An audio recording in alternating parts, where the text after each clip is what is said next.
Hey, over here. Hey. Oh, hello. You probably didn't see me here. If you just scrolled onto this channel, this is my channel trailer. I'm T2, Darlanton. And some of you may be old subscribers. And this is the sequel to the history of T2. Those of you that are new, this is what made me popular in the beginning. And it may shed some light on how I became a legendary character in this universe of YouTube video making. And I've compiled a list of the most popular videos I used to make. And one of them, back in the early days, I started in 2006, I'm pretty old school. Back in those days, you had thumbnails hadn't really become a thing yet. But I realized pretty early on, this was back when you'd have to put the thumbnail right in the middle of the video. And then they made it where you had to be like 25 or 75% through in the video. But I made a video, I had a gun in my mouth like this. It was a fake gun, it was a BB gun. But that got a lot of views. I think it got over 1 million views. It was I named it My Last Video. And it was actually about the video I'd made previous to that one. So it was a play on words. But I actually got a guy in real life recognized me. A truck driver said he recognized me from that video. And then I started playing a lot of Blizzard games like World of Warcraft. And I made an Ashbringer hoax because this was in the early days when that sword didn't exist in the game yet. And I posted that on Blizzard's website, and it got a blue response. It had like 20,000 people or something comment on it. And I was making it look as if I had the sword. I made it with Photoshop and stuff, and I was looting a rat. It wasn't really convincing, but people thought it was something. So then Diablo 3 was announced, and I pretended to be in the Make-A-Wish Foundation, which didn't make a lot of sense because I'm 30-year-old at the time. And it's mostly for just little kids. They don't let 30-year-olds grant wishes and stuff. And I said I was playing an early version of Diablo 3 because Blizzard was giving it to me because I had brain cancer, which wasn't true. And that got a lot of views. I got put on TV. They had to debunk me. I was on G4 TV. Remember that? The Tech TV spinoff thing? So then I started making my Warcraft Stories video. It was a pretty popular series. Warcraft was huge at the time. And then I started playing Diablo 2 because I got tired of Warcraft. And I made a video called Why Diablo 2 is the Best Game in the World, and that got a lot of attention. And then I made a bunch of series on Pro-It cooking videos, a cooking series I do. So, if you've seen all of those, that's great. If you haven't, I had a lot of videos in between, and this is my list of things that I think kind of define the history of me on YouTube. Now, I'm the kind of person, I make a lot of different topics, a lot of random crap. A lot of it's kind of important. A lot of it's ideas. I'm kind of a big idea man. I have epiphanies. I have big dreams. I have a lot of things, ways I could help the world, things that I see that I don't think are right, problems. I do a lot of ranting. But there's something for everybody. I made like 800 videos on my old account and then maybe another 400. So about 1,200 videos in my career. And hardly got paid at all for it. So I have a pretty good story about how YouTube screwed me over. It's pretty weird. But in the very beginning, this was back in 2006, I made a couple of videos about fear and death. Now, the death one was just like my top 10 worst ways I'd want to die. One of them was drowning in a pond of manure that was on fire and frozen or something. I added a bunch of crap to it. And the other one was about fears that I'd seen on talk shows like Maury Povich and things of like people that are afraid of pickles and mustard, and there's a woman afraid of balloons. Things that like that just kind of catch my interest. So those were pretty good starts, I think. And this was around the time when Lonely Girl 15 was getting popular, and I started remixing some of her videos, and that got a lot of attention. And Lane Johnson, who was a guy that was a trailer park supervisor in Virginia or Georgia or something, started doing a lot of his videos. Now, these are like, you take somebody's content and you make a supercut. That's what they call them nowadays, supercuts. Back then, it was just a video edit or whatever. And I think that's getting to where you can't really do that anymore because YouTube's kind of going after fair use and demonetizing everything. And if you use anybody's content, it's flagged immediately from algorithms and bots searching the content. But I started making other accounts. I made one that's a secret account called Video Harassment. And that one, I made a video about Roger Clemens. Nobody knows about this account, by the way. I've talked about it on the stream a few times lately, but I made one about Roger Clemens where he came out and said he didn't do steroids, and I made it seem as though he really did a lot of steroids, him and his family and everybody. And Opie and Anthony discovered it, and they had Louis C.K. on their show, and they were all watching it together and talking about it and laughing. So that was kind of some fame that didn't really get to me, but it was something I did. I'm kind of proud of, I guess. So, and then started making videos about the 80s, and this is, again, I was using some probably copyrighted content, although it was commercials. So you'd think people would want to see, have their commercials out there. They wouldn't really complain about that, but I had one get flagged by Disney or something. They had like a Donald Duck cartoon in it, but like I'm really into the 80s and retro things, and I had a whole series on that people seem to like. And then I started making some videos about sex fetishes I'd found, because this is when I started discovering the weird part of YouTube. You know, sometimes you start watching a YouTube video and you go down a rabbit hole and you just find some weird stuff, and you start getting into that, you know, that part of YouTube that just doesn't make a lot of sense. And this isn't like your normal sexual fetishes like we all know about, like the chili dog or the glass bottom boat. No, this was something like giant people eating people, and there was a snake. There was a guy in a rubber suit and a tub full of pink goo. People stepping on eggs, kicking people in the nuts, that kind of stuff. You know, the good sexual fetishes. And then I started doing some more ranting videos, but this was back in the day when they had Logitech software. It was one of the first ones to do filters. They didn't call it filters back then, but it was just like you'd put a hat on your head. It was actually this camera right here I was using, an Orbit MP. And they had a Santa Claus outfit. And I put that on, and I started doing Rant-A-Claus. That was one of my first characters. Then after that, I started doing crazy dreams, because every night I'd have a dream, and I would describe it, and then I would watch it back later, and it wouldn't make sense to me, because dreams are fleeting thoughts that you have, and it doesn't make sense anymore. People really enjoyed those. And then I had another character called Grandmaster Flash Drive, who made fun of rap lyrics. And I was wearing a lot of like bandanas because I was starting to play Grand Theft Auto San Andreas at the time.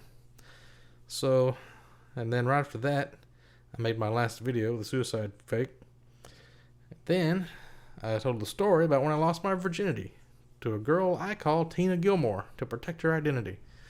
Now, she was interesting because the first time I went to her house, she gave her mangy cat a bath naked, and she made me watch a videotape of her neighbor in Pennsylvania that was mentally retarded, masturbating on her couch, and she dated a guy who was this old black man, and because he was retiring, she had sex with him, and then she would sleep with black guys, and she'd have a rebel flag that she would take down right before they got to her house.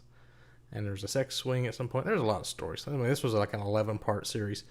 But we don't talk about that anymore because she found my YouTube channel and asked me to take those videos down. And I did, because she now has a family and kids, and they all go to school, and it's just kind of embarrassing to dredge up those details. So, for those of you that have been asking, please stop asking about the Gilmore Saga.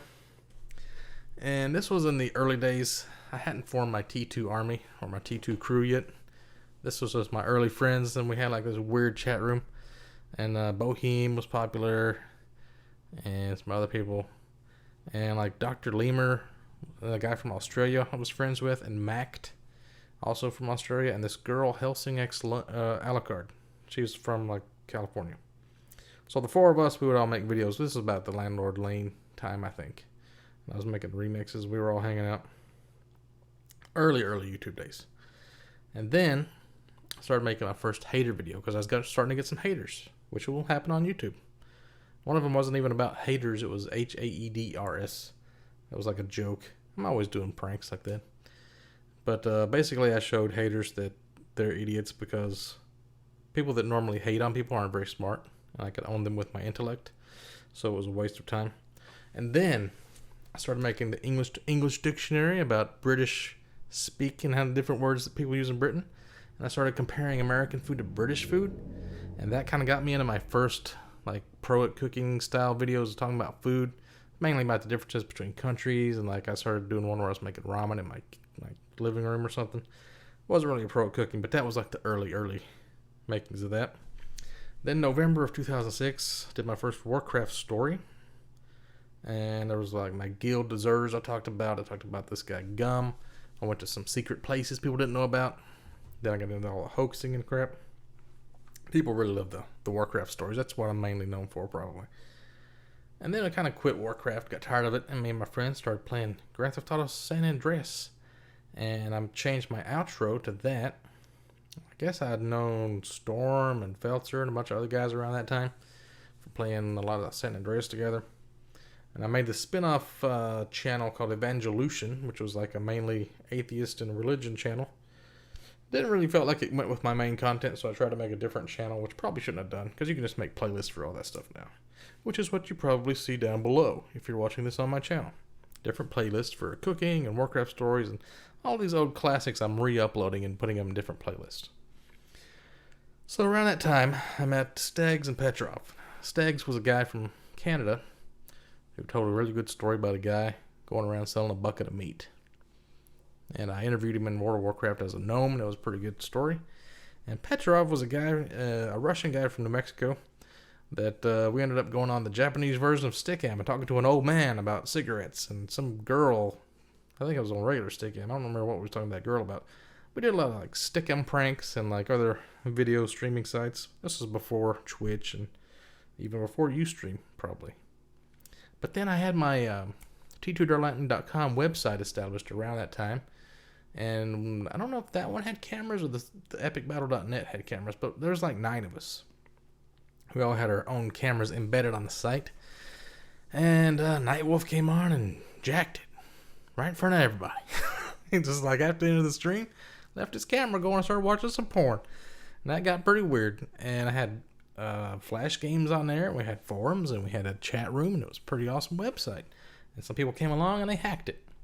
And somebody volunteered to make a new website, epic-battle.net. And I think we recreated it better or something. And then this guy named Midget came into our life. He was like from Florida, and he would like prank call radio shows. And let's see, this was kind of getting into the height of my popularity. I started playing a lot of Diablo 2, like with mods and stuff, and Craft Chest. I met Craft Chest. He came down and visited me in real life. And Darkfall came out, or Darkfall was announced, and it was supposed to be at the end of 2008, and Stormkiller was trying to get me to play it. I said, yeah, if it comes out at the end of 2008, I'll play it. And it never did. It came out like halfway through 2009 or something, and people kept bugging me, like, why are you not playing this? And I said it was vaporware, and it didn't really turn out that great anyway. So then I had the website going. I had the whole T2 army behind me. We were doing a lot of ops. We were doing like San Andreas swarms. We were like everybody were having helicopters and jumping on people's planes. We could like go into streams and like raid them and stuff. It was great times. And there was this guy on YouTube, pretty popular at the time. I looked him up recently. He's not popular at all anymore. But his name was Dan Brown, and he had this girlfriend, and he had a poll.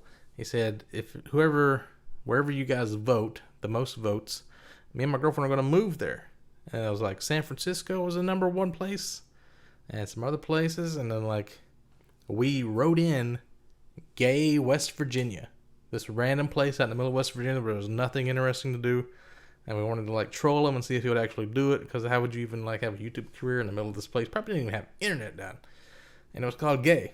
So I think we did actually get the votes, but he decided to not go with it anyway because he didn't really hold to his word. So yeah, that was in the height of my popularity. Then I started doing like, I made the Far Cry video where I was on a boat, and I made like my face in Rainbow Six Vegas, and I made a tank character on wrestling games, and then Runes of Magic came out because we had gotten tired of World of Warcraft. I started playing the Diablos. We started looking at WoW clones and other games that are like MMORPGs, and we started playing Runes of Magic. Had a whole guild donation to that. Had a bunch of stuff. Storm mostly posted those videos on his channel. And then, because I was living in Lexington, Kentucky at the time, they have a real life castle there, and it was for sale. It was $3.5 million. I had 20,000 subs, so I was like, half of that is 10,000. If I could get half of you guys to donate the price of an Xbox, $350, that's $3.5 million. We could buy this castle, turn it into a gamer castle. You could all come live there, like on a timeshare basis. We'd have all these cool setups and like pool tables and ping pong tables and swimming pools and like rooms to do stuff, arcade games. It would be awesome. But nobody did. So we didn't get our gamer castle. But we still might do something like that. We still might make an Ewok trailer village or something along those lines. And then I'd really gotten into the pro cooking videos. I had a whole series going.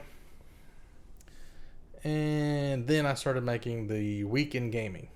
I made 5 of those videos. It was just me playing games that I'd played throughout the week and highlighting them and stuff. And then the 5th one had some topless footage of a cartoonish character in a bar dancing.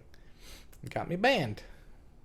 Because this was right after Chad and Steve sold YouTube to Google. And this was the early days. And they were worried about nudity or whatever. And they banned people for anything back then.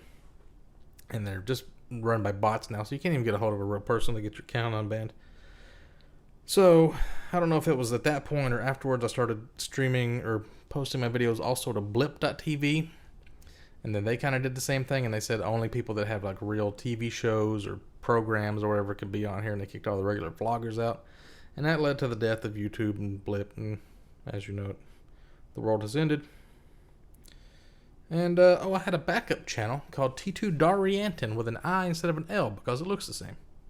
I made it at the same time as I made my regular account, as I kind of predicted I was going to get banned at some point because I'm edgy like that. So we started using that, and I got back up to like 5,000-6,000 subs.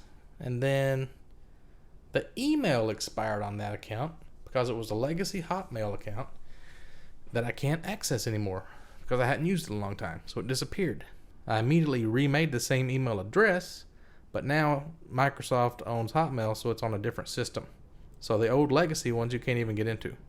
So my old account still exists, but I can't access it. I can't make announcements.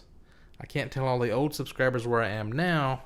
So they'll just have to kind of find me naturally, or somebody has to like announce it, like Boogie or WowHobs or somebody that has a lot of overlap with my subs. Or they just kind of have to Google me, I guess. So we're kind of trying to be back on the comeback and try this, I guess, 3rd T2 Darlantin account, but 5th channel. I've made a lot of channels. I really shouldn't have. But that's pretty much it. Oh, at one point I made a conduit toolbar to kind of update people. I mean, I don't think anybody still has that, but that was like for Firefox.